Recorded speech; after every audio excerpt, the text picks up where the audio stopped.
आज जो crime investigation की स्टोरी है वो तो मैं आप लोगों को सुनाऊंगा ही, और वो एक नायाब इन्वेस्टिगेशन का उदाहरण है।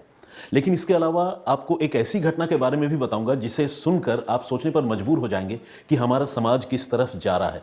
ये जो घटना है वो कोई जघन्य अपराध की घटना नहीं है, लेकिन एक ऐसी घटना है जिसने पारिवारिक रिश्तों और जो बॉन्डिंग होती है फैमिली मेंबर्स के बीच में, उस पर एक बहुत बड़ा सवालिया निशान लगा दिया है। क्या है वो घटना? इस क्राइम इन्वेस्टिगेशन की स्टोरी के बाद मैं उस घटना का जिक्र करूंगा, और मुझे पूरा यकीन है कि जब आप उस घटना के बारे में सुनेंगे तो आप भी सोचने पर मजबूर हो जाएंगे कि ये हुआ क्या। तो आइए सबसे पहले शुरुआत करते हैं जो इन्वेस्टिगेटिव स्टोरी है उसकी।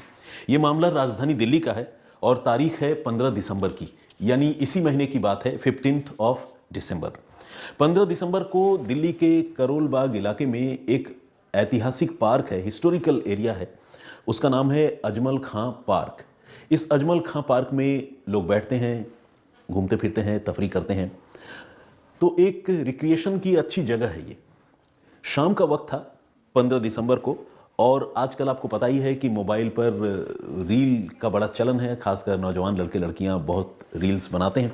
तो दो लड़के इस पार्क में खड़े होकर कुछ रील शूट कर रहे थे। बहुत सारे लोग वहाँ आसपास घूम फिर रहे थे, कुछ लोग कहीं बैठकर बातें कर रहे थे।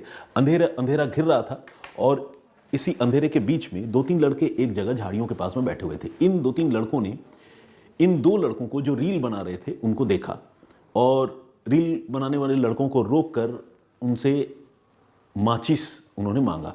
शायद कुछ सिगरेट वगैरह पीना चाहते होंगे। तो जो लड़के रील बना रहे थे उन्होंने कहा कि उनके पास माचिस नहीं है, और शायद थोड़ी तल्खी से ये जवाब उन्होंने दिया। हो सकता है कि रील के लिए कोई लाइंस, कोई वर्ड्स वो बोल रहे होंगे और उन तीनों ने बीच में इंटरफेयर कर दिया होगा। तो हो सकता है कि तल्खी से इन्होंने जवाब दिया कि माचिस नहीं है, डिस्टर्ब मत करो। इतना सुनना था कि जो तीन लड़के झाड़ियों की ओट में बैठे हुए थे वो असल में वहाँ बैठकर शराब पी रहे थे। तो उन लड़कों को गुस्सा आ गया। अब उन लड़कों ने इन दो लड़कों को जो रील बना रहे थे इनको टीज करना, बुली करना शुरू कर दिया, और लगातार इनको इंस्टिगेट कर रहे थे और इनको छेड़ रहे थे, डिस्टर्ब कर रहे थे। धीरे धीरे बात गर्म होने लगी। शाम लगातार गहराती जा रही थी और लोगों की भीड़ धीरे धीरे पार्क से कम भी हो रही थी। लेकिन ये दोनों लड़के जो रील शूट करने आए थे वो अब उन तीन लड़कों से जो झाड़ियों के पास बैठकर शराब पी रहे थे उनसे उलझ चुके थे। धीरे धीरे बात काफ़ी बिगड़ गई। कहा सुनी के बाद ये मामला मारपीट में कन्वर्ट हो गया, और जो तीन लड़के बैठकर वहाँ शराब पी रहे थे असल में वो बियर पी रहे थे। उनके पास बियर की बोतल थी। उनमें से एक लड़के ने एक बियर की खाली बोतल पकड़ी और उससे उस लड़के के सिर पर पूरी ताकत से वार कर दिया, जो लड़का मोबाइल फ़ोन के सामने रील बना रहा था, खुद को शूट कर रहा था। अब ऐसा भयानक हमला जिसमें कांच के बोतल से किसी के सिर पर वार किया जाए, आप समझ सकते हैं कि वो कितना फेटल, कितना डेडली हो सकता है। जैसे ही वो बोतल फूट कर उसके सिर में लगा, उसका स्कल जो है उसमें फ्रैक्चर हो गया और खून की धार बहने लगी। अटैक बहुत खतरनाक था। जो तीनों लड़के जिन्होंने मिलकर यह हमला किया था वो तीनों वहाँ से मौके से फरार हो गए, भाग गए। और ये जो दो लड़के थे उसमें एक लड़का तो वहीं पर, जिसके सिर पर यह हमला हुआ था, वो तकरीबन अर्ध बेहोशी की हालत में वहीं नीचे गिर गया। उसका जो दूसरा साथी था जो मोबाइल फ़ोन लेकर शूट कर रहा था, उसने आसपास के लोगों से मदद मांगी, और जैसा मैंने आपको बताया कि पार्क में बहुत ज़्यादा भीड़ नहीं थी चूँकि अंधेरा गिर रहा था। तो कुछ एक लोग जो वहाँ मिले, काफ़ी शोर शराबा करने के बाद उनकी मदद से उस लड़के ने अपने दोस्त को उठाया और पास के हॉस्पिटल में लेकर गया। राहत की बात ये रही, अच्छी बात ये रही कि उस लड़के की जान बच गई। लेकिन डॉक्टरों ने यह भी कहा कि अगर थोड़ी और देर हो जाती तो शायद ये लड़का आज जिंदा नहीं होता। उसकी वजह यह है कि सिर में काफ़ी गहरी चोट लगी थी बोतल के वार से, और काफ़ी सारा ब्लड लॉस हो चुका था। लेकिन वक्त पर ट्रीटमेंट मिलने की वजह से और एक दोस्त के इनिशिएटिव की वजह से दूसरे दोस्त की जान बच गई। ये एक राहत की और खुशी की बात थी। अब चूंकि मामला अटेम्प्ट टू मर्डर का था, एक खतरनाक जुर्म का था, तो इस सिलसिले में हॉस्पिटल की तरफ से पुलिस को भी जानकारी दी गई। पुलिस मौके पर पहुंची। मेडिको लीगल केस के तौर पर इस मामले को बही खातों में दर्ज किया गया और पुलिस ने एक एफआईआर रजिस्टर किया। और एफआईआर रजिस्टर करने के बाद सबसे पहले विक्टिम लड़का और उसके साथी से ही पुलिस ने पूछताछ की। दोनों लड़कों ने यह कहा कि वो उन हमलावर लड़कों को नहीं पहचानते हैं, क्योंकि वो रैंडमली वहाँ शराब पीते हुए दिख गए थे और माचिस को लेकर झगड़ा शुरू हो गया। तो पुलिस ने कहा कि क्या देखकर पहचान पाओगे? तो उन्होंने कहा कि शायद देखकर भी ना पहचान पाए, क्योंकि अंधेरा काफ़ी था और ठीक से चेहरा भी हमें याद नहीं है। अब पुलिस के लिए ये बात परेशान करने वाली थी। पुलिस भी सोच में पड़ गई कि इस मामले का इन्वेस्टिगेशन कैसे हो। पुलिस अब मौका वारदात पर पहुंची और पुलिस ने सोचा कि मौके पर ही पहुंचकर कुछ सबूत इकट्ठा करने की कोशिश की जानी चाहिए। कुछ सबूत इकट्ठा करने की कोशिश करते हैं। तो पुलिस जब मौके पर पहुंची तो वहां मौके पर कुछ खून के धब्बे, छींटे और वो टूटी हुई बियर की बोतल पड़ी थी।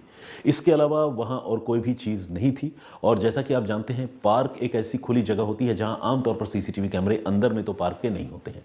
तो पुलिस ये भी नहीं समझ पा रही थी कि वो घटना का सीक्वेंस एग्जैक्टली, लड़कों ने जो बताया उसको वेरीफाई भी करना होता है, तो सीक्वेंस एग्जैक्टली क्या था, लेकिन कोई उसका सीसीटीवी में कोई एविडेंस नहीं था और कोई ऐसी बिलोंगिंग्स, कोई ऐसी चीज़ भी वहाँ पर नहीं पड़ी थी जिससे अपराधियों के बारे में कुछ पता चलता। यानी कोई विजिटिंग कार्ड गिर गया हो या कोई डेबिट कार्ड गिरा हो, फ़ोन गिरा हो, ऐसा कुछ भी वहाँ नहीं था। लेकिन हाँ, टूटी हुई बियर की बोतल ज़रूर पड़ी थी। पुलिस ने उस टूटी हुई बियर की बोतल को ही अपने इन्वेस्टिगेशन का हथियार बनाने का फैसला किया। उस बियर के बोतल का पुलिस ने बहुत बारीकी से मुआयना किया और मुआयना करने के बाद पुलिस की नज़र उस बोतल पर एक ऐसी चीज़ पर गई जिससे पुलिस की आंखें चमक उठी।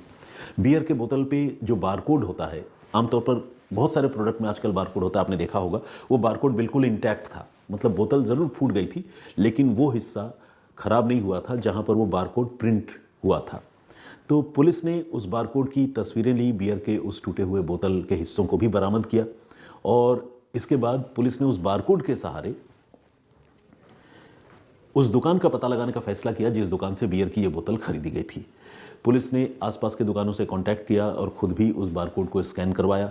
ये सब करने के बाद पुलिस ने उस दुकान को भी आइडेंटिफाई कर लिया जिस दुकान से ये बियर की बोतल बेची गई थी। शराब की बोतलों पर, बियर के बोतलों पर जो बारकोड होता है उससे जो है उस दुकान का पता लगाया जा सकता है जिस दुकान से ये शराब की बोतल बेची गई हो। तो उसका पुलिस ने फ़ायदा उठाया और पुलिस ने जिस दुकान को आइडेंटिफाई किया वो दुकान कहीं दूर दराज का नहीं बल्कि उसी करोल बाग इलाके का ही है, एक शराब का ठेका जहां से इन लड़कों ने वो बियर की बोतल खरीदी थी। अब पुलिस ने ये पता किया दुकानदार से बातचीत करके कि ये बियर की बोतल कब खरीदी गई। इत्तेफाक से जिस रोज़ ये घटना हुई थी उससे कुछ समय पहले ही इन लड़कों ने बियर की बोतल खरीदी थी। यानी 15 दिसंबर की शाम को ही ये बोतल घटना से कुछ समय पहले खरीदी गई थी। यानी ये समझा जा सकता है कि 3 लड़के जो अटैकर थे उन्होंने बोतल खरीदी और बोतल खरीदकर सीधे पीने के लिए उसी अजमल खां पार्क के अंदर पहुंच गए थे। पुलिस ने दुकानदार से बात करके उस दिन के सीसीटीवी फुटेज निकलवाए और उसे देखना शुरू किया और पुलिस ने उन तीनों लड़कों को आइडेंटिफाई कर लिया जो वहाँ शराब खरीदने पहुँचे थे। अब लड़के अगर करोलबाग इलाके में शराब की दुकान में जाते हैं, वहाँ से शराब लेकर अजमल खां पार्क में जाकर बैठते हैं, तो ये माना जा सकता है कि लड़के भी आसपास के इलाके के ही होंगे। कोई बहुत दूर दराज का आदमी इस तरह से आमतौर पर नहीं करेगा कहीं दूर में जाकर। अब पुलिस ने अपने मुखबिरों की मदद ली और ये जो लड़के नज़र आ रहे थे, इन लड़कों को पुलिस ने ट्रैक करना, उनके बारे में पता करना शुरू किया। तीनों की पहचान पता चल गई। इनमें एक लड़के का नाम है रिजवान, एक का नाम है कामरान और तीसरे का नाम है फरजान। तो ये रिजवान, कामरान और फरजान, इन तीनों को पुलिस ने आइडेंटिफाई किया पहले और इसके बाद इन तीनों को पुलिस ने गिरफ्तार कर लिया। अब जब इनसे पूछताछ हुई तो इन्होंने अपना जुर्म भी कबूल कर लिया और इन्होंने बताया कि किस तरह से शराब के नशे में उनका गुस्सा बेकाबू हो गया और उन्होंने रील बना रहे लड़के के सिर पर बोतल से घातक प्रहार किया था। तो इस तरह से एक ब्लाइंड अटेम्प्ट टू मर्डर का मामला, ब्लाइंड इस सेंस में कि हमला हुआ तो ज़रूर लेकिन जिसके साथ वो ज्यादती हुई, दोनों जो पीड़ित लड़के थे वो दोनों पीड़ित लड़के अटैकर को जानते नहीं थे और न तो उन्हें पहचान सकते थे और कोई क्लू, कोई एविडेंस बहुत विजिबल था भी नहीं। लेकिन बियर की एक टूटी हुई बोतल और उस पर चिपका हुआ बारकोड जो है वो क्रिमिनल तक पहुंचने के लिए जरिया बना और इसके लिए पुलिस की, दिल्ली पुलिस की जो बहुत ही प्रोफेशनल और मेटिकुलस इन्वेस्टिगेशन था, वो एक कारगर हथियार या कारगर वजह साबित हुई। तो ये थी उस घटना की जानकारी जिसमें क्राइम इन्वेस्टिगेशन जो है एक नज़ीर के तौर पर सामने है। मेरे हिसाब से अगर पूरे देश की पुलिस इस तरह से छोटी चीज़ों को जोड़कर और टेक्नोलॉजी की मदद लेकर कॉम्प्लिकेटेड क्राइम के केसेस को सॉल्व करने की कोशिश करे तो ये देश में क्राइम डिटेक्शन और प्रिवेंशन दोनों के लिए काफ़ी कारगर साबित हो सकती है। तो ये कहानी यहीं तक। और जैसा कि मैंने आप लोगों से जिक्र किया था कि आज एक ऐसी घटना के बारे में बताऊंगा जिसे सुनकर आप सोचने के लिए मजबूर हो जाएंगे। तो वो घटना कुछ यूँ है कि आप जानते हैं कि हम सारे लोग जो परिवार में रहते हैं वो अपने बच्चों को लेकर काफ़ी केयरफुल होते हैं और ऐसा नहीं कि भारत में, पूरी दुनिया में पेरेंट्स जो हैं वो अपने बच्चों की बड़ी हिफाजत करते हैं, और बच्चे अगर कोई बदमाशी करते हैं, पढ़ाई लिखाई में ध्यान नहीं देते, ज़रूरत से ज़्यादा मोबाइल फ़ोन में डूबे हुए रहते हैं, तो माँ बाप रोकते टोकते हैं। लेकिन कई बच्चे अनुशासनहीन हो जाते हैं और माँ बाप की बातों को सुनते नहीं, तवज्जो नहीं देते, और कई बार माँ बाप का जो रवैया होता है वो तल्ख होता है, यानी वो थोड़ा गुस्सा ज़्यादा भी करते हैं, बच्चों को समझाने बुझाने की जगह उन पर हाथ छोड़ते हैं। तो ये चीज़ें जो है अलग अलग फैमिली में अलग अलग तरीके से रिफ्लेक्ट होती है। लेकिन क्या आप सोच सकते हैं कि किसी 15-16 साल के लड़के को उसका पिता डांटे फटकारे और बदमाशी करने पर चपत लगा दे, थप्पड़ लगा दे, और वो लड़का पुलिस के पास पहुंच जाए? ऐसा हमने विदेशों में तो सुना था कि अमेरिका में या नॉर्वे में इस तरह की घटनाएं होती हैं, हमने सुना है वेस्टर्न कंट्रीज़ में, जहां पेरेंट्स भी जो है अपने बच्चों पर हाथ नहीं उठा सकते और पुलिस आ जाती है, इंटरवेन करती है। लेकिन जो भारत की पारिवारिक व्यवस्था है, जो यहाँ के सामाजिक मूल्य हैं, वैल्यूज़ हैं, वो अलग किस्म के हैं। मैं ये नहीं कह रहा हूँ कि पेरेंट्स को बहुत बेरहम होना चाहिए और खूब पिटाई लगानी चाहिए बच्चों की, ऐसा बिल्कुल भी नहीं है। मेरे हिसाब से आज की तारीख में बच्चों को मारना बिल्कुल नहीं चाहिए, उन्हें समझाना चाहिए। लेकिन अगर कोई पेरेंट, कोई पिता या माता कभी किसी बच्चे को मारे तो बच्चा पुलिस के पास पहुंच जाए, ये भी बड़ा अनएक्सपेक्टेड सा लगता है। लेकिन उत्तर प्रदेश के देवरिया ज़िले में एक ऐसी घटना हुई। 15-16 साल के एक लड़के को उसके पिता ने किसी बात पर पीट दिया, और ऐसा नहीं कि कोई बहुत बुरी तरह पीटा था, लहूलुहान कर दिया या कोई बहुत डैमेज कर दिया, ऐसा कुछ नहीं है, पीटा था। तो वो लड़का इतना खफा हुआ कि उसने पुलिस थाने में जाकर अपने पिता के खिलाफ बाकायदा तहरीर दी और कहा कि उसके पिता को गिरफ्तार किया जाए, कानूनी कार्रवाई की जाए। पुलिस वालों ने जब 15-16 साल के लड़के का ये रूप और ये शिकायती लहजा देखा तो पुलिस वाले भी सक पका गए। उन्होंने लड़के को पहले समझाने बुझाने की कोशिश की, लेकिन लड़का जो है वो अपनी बात पर अडिग था, आमादा था कि उसके पिता को बुलाया जाए और उन पर कार्रवाई की जाए। पुलिस के लिए नए किस्म का मामला था। पुलिस ने पिता को बुलवा भेजा, और पिता को बुलवाने के बाद बाप बेटे दोनों को पुलिस तकरीबन 2 से ढाई घंटे तक, आप देखिए कितना बड़ा टाइम स्पैन है, समझाती बुझाती रही। लेकिन बेटा इस बात पर अड़ा हुआ था कि वो अपने पिता को जेल भिजवा कर ही दम लेगा, क्योंकि उसके पिता ने उसके साथ मारपीट की है, हाथ उठाया है। आखिरकार पुलिस ने बेटे को फिर से समझाया, काउंसलिंग की गई दोनों की अलग अलग, और तब जाकर बेटे ने कहा कि ठीक है, अगर मेरे पिता मुझसे माफ़ी मांगते हैं तो मैं उनको इस बार माफ़ करूंगा। जानते हैं हालत क्या हुई?